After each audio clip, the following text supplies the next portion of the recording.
Hello, how are you? Many people who develop kidney problems have a particularity, which is that they haven't previously had any very serious symptoms. A lot of people think that to have a kidney problem, you need to have a rare disease or a pre-existing condition, but that's not really the case.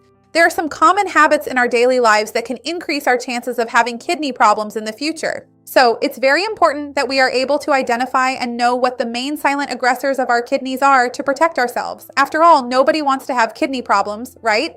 You're going to love this video. Stay until the end. You won't want to miss it. Before we start, I want to ask you if you've ever had any kidney problems, if anyone in your family has ever had kidney problems, and what you do to keep your kidneys working well on a daily basis. How is your water intake? I would love to see your comment. Remember to like the video. That's really important to me. It shows YouTube that you support the channel and trust the content. And if you know someone who already cares about their kidneys or has had any issues and is more concerned about this, share this video. Let's expand our chain of kindness together. Our kidneys end up becoming a little more vulnerable as we age. That's natural. Our whole body ages. And the kidneys are an extremely delicate and optimized, specialized structure. They filter our blood over and over again throughout the day, regulate fluids, and control blood pressure.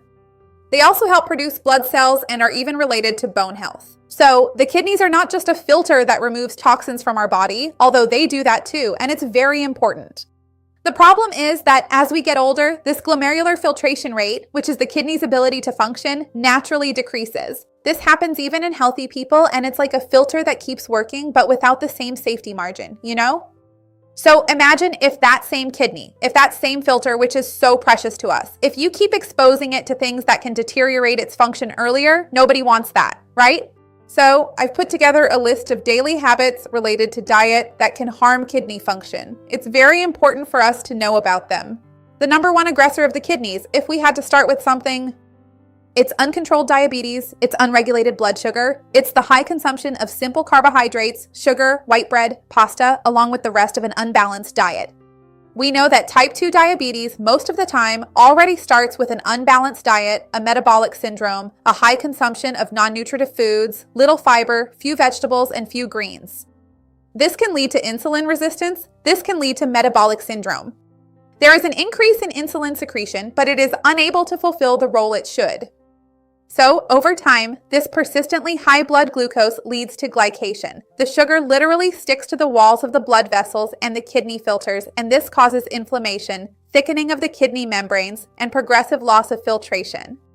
It's common to see people with type 2 diabetes develop kidney problems after being uncontrolled for a long time. In fact, some even end up needing serious treatments, like dialysis or even a transplant in more severe cases. So this diabetic nephropathy does exist, unfortunately, in people with uncontrolled diabetes. And even for those who don't live with diabetes, if you consume a lot of sugar daily or have a diet very rich in foods that behave like sugar, it ends up causing damage to your kidneys. And this happens very frequently. So ideally, we should try to reduce our intake of free sugars, liquid sugars, that is, sweetened drinks, ultra-processed foods, and prioritize real whole foods. Carbohydrates don't necessarily need to be eliminated from our diet, but high glycemic index carbohydrates should be replaced with smarter carb choices. Carbohydrates that already come with fiber, protein, and healthy fats. So instead of eating white bread, white pasta, or white rice, the ideal is to choose whole grain versions or even lentils, peas, chickpeas, oats. These are more interesting carbohydrate options and would be more protective for your kidneys. Second thing, the second bad habit that harms the kidneys is excessive salt consumption and uncontrolled blood pressure. Many people say, oh, but I don't use a salt shaker, I hardly add any salt when cooking.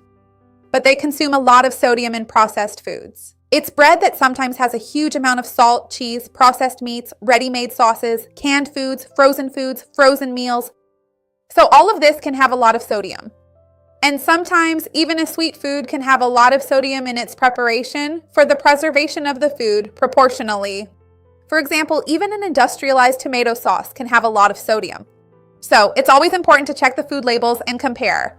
For example, I'm going to eat a white cheese. Take two and compare which one has less sodium for you to consume on a daily basis.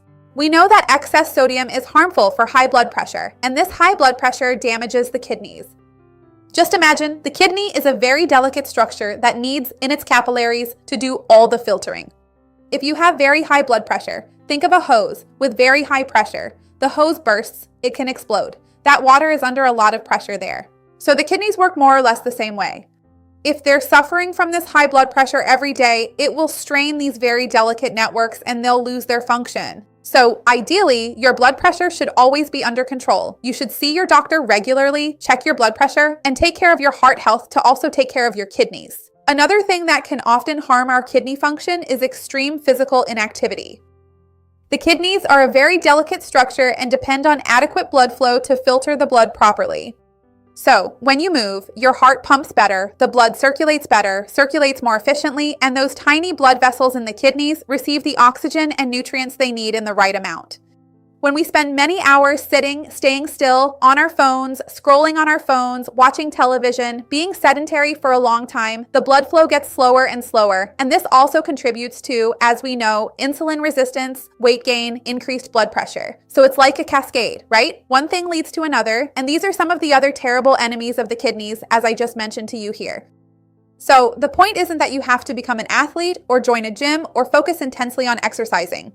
It's about, first and foremost, staying active in your daily life. Park farther away, take the stairs, wash the dishes, sweep things as much as you can yourself.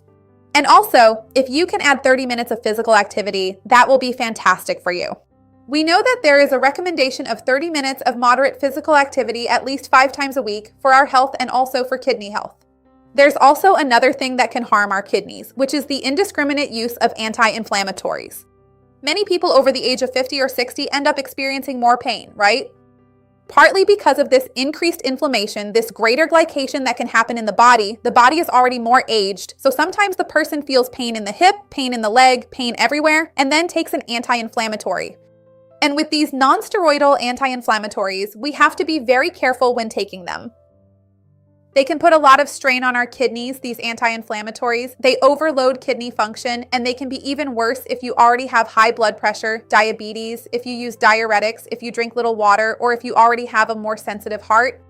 So don't take medication without a doctor's guidance. One thing is when you have a health problem and the doctor says, take this anti-inflammatory every so many hours for so many days.